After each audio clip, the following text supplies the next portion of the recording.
Lingkaran Pemuja Setan, oleh Rochi Mario. Aku berdiri pada barisan saf paling belakang saat tiba-tiba saja teman-teman di sampingku saling menoleh karena bau busuk yang menguar. Langgar yang tadinya tenang, seketika menjadi gaduh. Kami saling melihat dan menunjuk-nunjuk satu sama lain.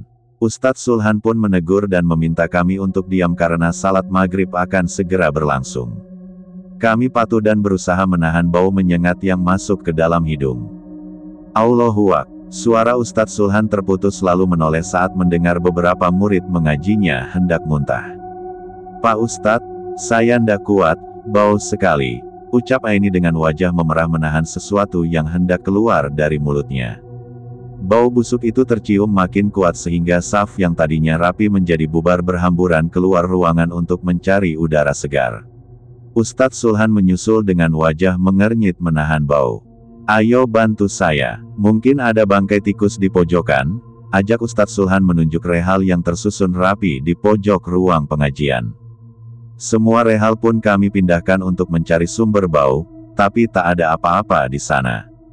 Ndak ada apa-apa, Pak Ustadz, ucapku dengan yakin. Rani, kamu haid, ya.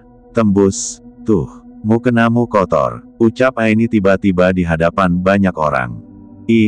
Iya, bener, sahut anak laki-laki menyambung ucapan Aini.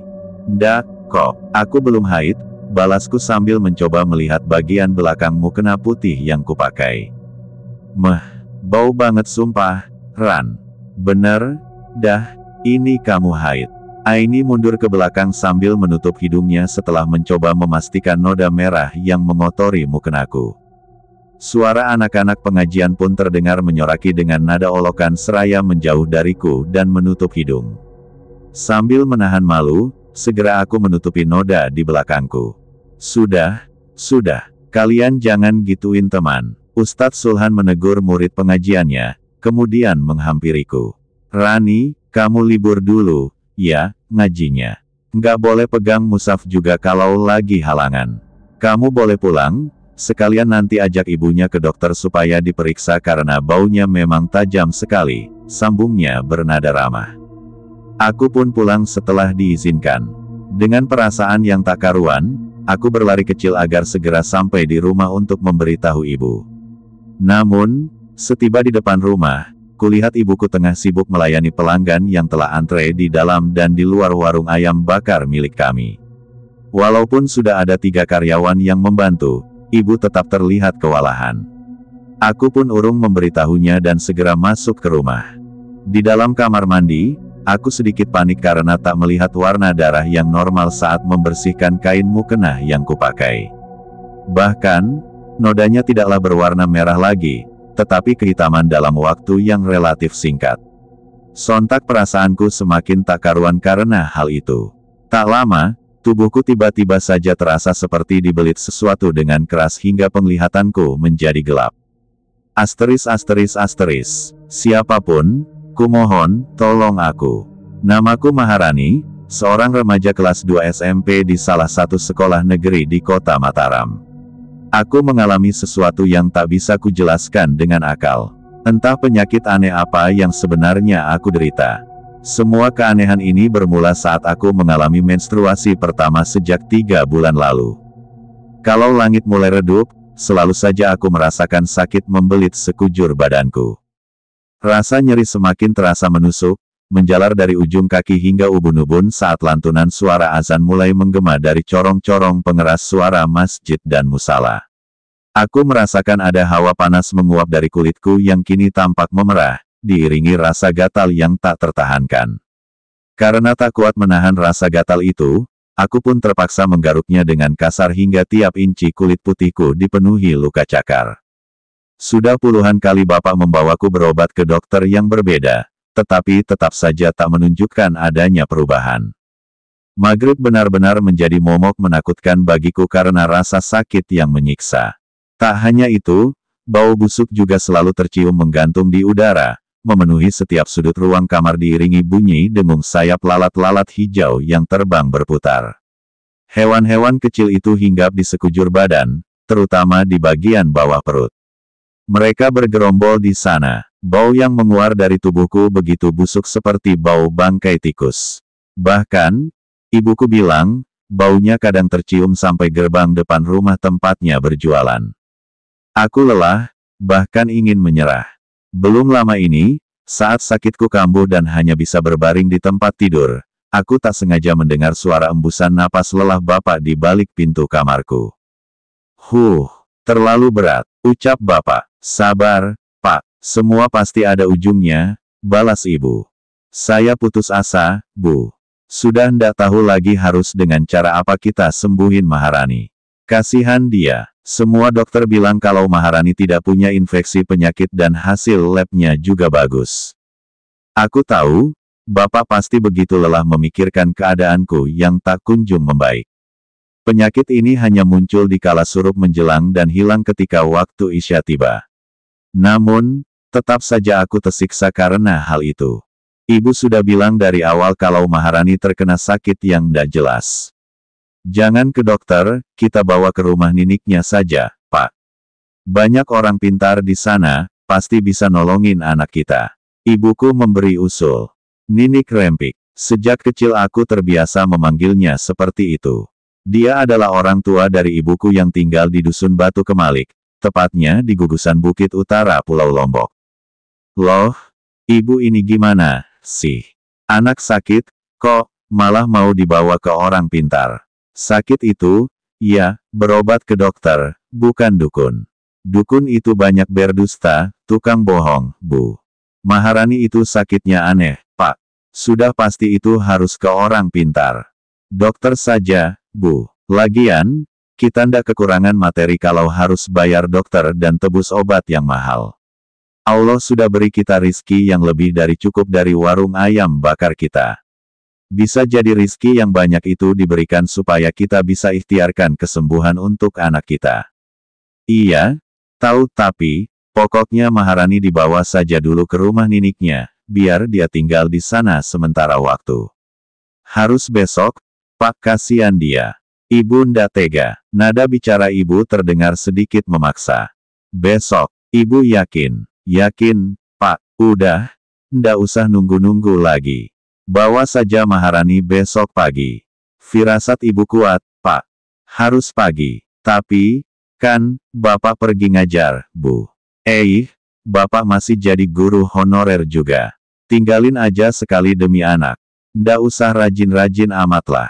Lagian gaji guru honorer cuma seuprit juga. Agak siangan gimana. Pokoknya, Bapak harus tiba di sana sebelum maghrib. Bisa repot di jalan kalau Maharani kambuh. Ya, sudah. Kalau ibu yakin Rani akan lebih aman di sana, Bapak nurut sajalah. Kalau begitu besok ibu jangan jualan. Ibu ndak bisa ikut, Pak. Tahu sendiri, kan, dagangan kita laku keras. Jadi, mana mungkin ditinggalin. Sayang kalau ndak jualan. Lagi pula ibu ada janji penting sama Pak Sutarman, pedagang sate Madura di depan warung kita itu. Janji apa? Warung satenya kan sepi-sepi terus. Katanya sampai busuk satenya ndak laku-laku, terus tagihan bulanannya banyak. Kasihan dia, Pak, mana anak masih kecil-kecil. Mau kasih pinjaman. Bantu sedikit, Pak. Ada urusan penting juga dan ibu ndak bisa ninggalin. Jadi, Bapak sendiri saja yang antar Rani ke sana, ya. Kita bagi tugas. Suasana di luar kamar hening sejenak setelah perdebatan singkat itu, lalu tiba-tiba seseorang membuka pintu kamarku. Gimana keadaanmu, Nak? Tanya Bapak dengan wajah yang tampaknya dipaksakan untuk tegar. Senyum di wajahnya terlihat sedikit dipaksakan. Bapak duduk di sampingku yang masih berbaring di atas kasur. Tak tampak sedikit pun perasaan jijik di wajahnya karena bau yang menyengat, bahkan tangannya tanpa ragu mengipas-ngipas gerombolan lalat yang terus saja hinggap di area bawah perutku. Yang sabar, ya, Nak. Bapak yakin kamu pasti sembuh. Untuk sementara, kamu ndak usah sekolah. Kamu harus sembuh total dulu, ucapnya sambil terus mengayunkan tangannya mengusir lalat, lalu mengecup keningku. Bapak, Rani kayaknya mau mati, deh. Badan Rani sakit sekali. Apalagi kalau azan kayak tadi. Aku mengeluh di hadapannya. Ngomong apa, sih, Nak? Nggak boleh bilang begitu. Besok, Bapak antar kamu ke rumah ninikmu. Sekarang, kamu tidur saja biar besok subuh badannya segar. Banyak-banyak doa. Aku mengangguk mengiyakan, lalu Bapak mengecup keningku. Suara ayam berkokok menarikku dari lelapnya tidur. Sejenak, aku mengerjap, lalu mengucek mata agar penglihatanku semakin jelas. Saat menggeliat dan merenggangkan badan, samar-samar aku mendengar suara gesekan ujung sapu lidi di halaman depan. Tak lama, suara khas sapu lidi itu terjeda sesaat oleh suara orang bercakap di luar. Aku segera bangkit karena mendengar pertanyaan yang sepertinya berkaitan dengan kondisiku saat ini. Aku mengintip dari celah gorden yang sedikit kusingkap untuk memastikan suara siapa di luar sana. Bu Titin, ada nyium bau busuk enggak, sih, kalau maghrib? Kayak bau bangke gitu. Saya sampai mau muntah saking busuknya, tanya Bu Surti kepada ibuku. Dia adalah tetangga yang rumahnya persis berada di seberang jalan, berhadapan dengan rumahku. Saya nggak nyium bau apa-apa, Bu Sur, apa mungkin bangkai tikus, ya. Di depan rumah Bu Sur, kan, ada gat.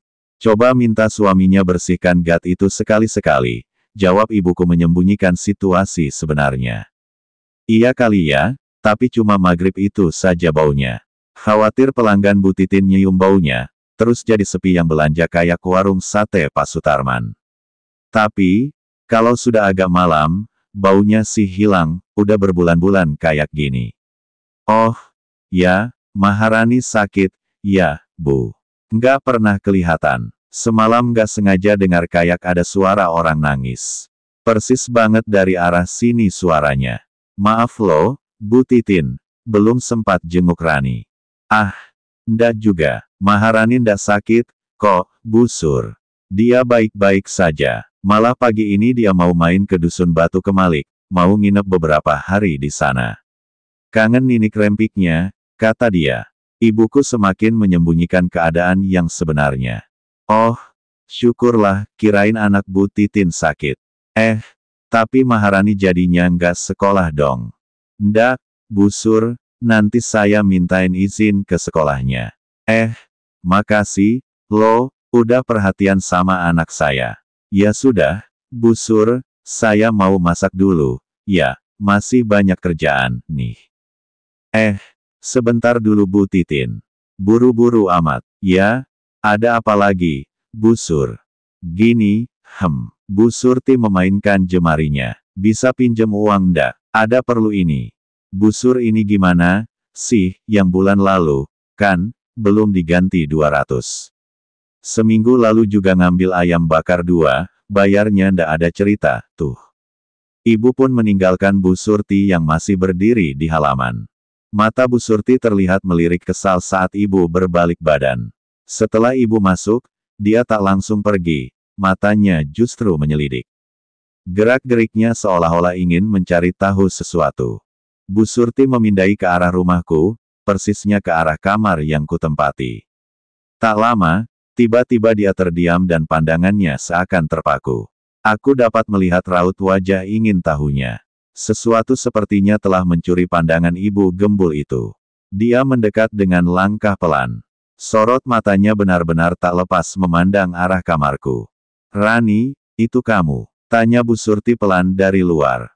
Dia berjalan mendekat sambil wajahnya sedikit mendongak ke arah lubang ventilasi udara di atas tembok kamarku. Aku merasa ada yang aneh dengan tingkah Bu Surti di luar. Aku melangkah mundur melepas gorden yang tadi kupegang dan segera mendongak ke arah ventilasi udara di atasku. Tiba-tiba, terdengar suara jeritan dari mulut Bu Surti. Astagfirullah, Mama Maharani jadi setaan. Lalu, suara tetanggaku itu terdengar menjauh. Dadaku berdetak cepat. Debarannya begitu terasa saat kupegang. Entah apa maksud Bu Surti melihat ke atas ventilasi, lalu menyebut setan dan pergi. Suara gedoran pintu tiba-tiba mengejutkanku, lalu diiringi suara ibu memanggil dari luar. Aku pun segera memenuhi panggilan itu. Rani, pagi ini juga kamu harus berangkat ke rumah ninikmu. Ada orang yang kayaknya sudah mulai curiga sama apa yang kamu alami. Ibu tidak mau berita tentang penyakitmu ini nanti tersebar ke warga dan teman-teman sekolahmu. Keluarga kita pasti akan dijauhi, jadi bahan gunjingan, nanti bisa sepi usaha keluarga kita, ucap ibu terburu-buru, lalu masuk ke dalam kamarku dan segera menuju lemari. Kenapa buru-buru, Bu? Tanyaku saat ibu mulai memasukkan pakaianku ke dalam koper. Kamu harus segera. Ibunda tega lihat kamu jadi bahan omongan tetangga, apalagi diolok-olok. Ibu khawatir kamu ndak kuat. Aku pun mengangguk mengiyakan dan mengerti kekhawatiran ibu yang ingin melindungiku. Aku juga tidak mau jika kondisiku mengganggu usaha ibu. Belum selesai ibu mengemas semua bajuku ke dalam koper, tiba-tiba dalam waktu yang sangat cepat, suasana di dalam kamar berubah remang. Gelap sekali, kata ibu sambil sedikit mendongak melihat suasana di dalam kamar yang tadinya cukup terang walau tanpa lampu menyala. Aku melangkah menuju arah jendela, lalu kusingkap tirai. Dari beningnya kaca jendela, baru kali ini kulihat awan gelap bergulungan turun seperti hendak menyentuh pucuk-pucuk pohon di halaman. Begitu rendah, rendah sekali. Kemudian, cahaya kilat membuatku refleks menutup telinga karena takut. Bunyi dentuman petir menggelegar setelahnya, lalu hujan disertai angin pun mulai menderu. Aku merasa, ada sesuatu yang menghalangiku untuk pergi mencari perlindungan ke rumah Ninik.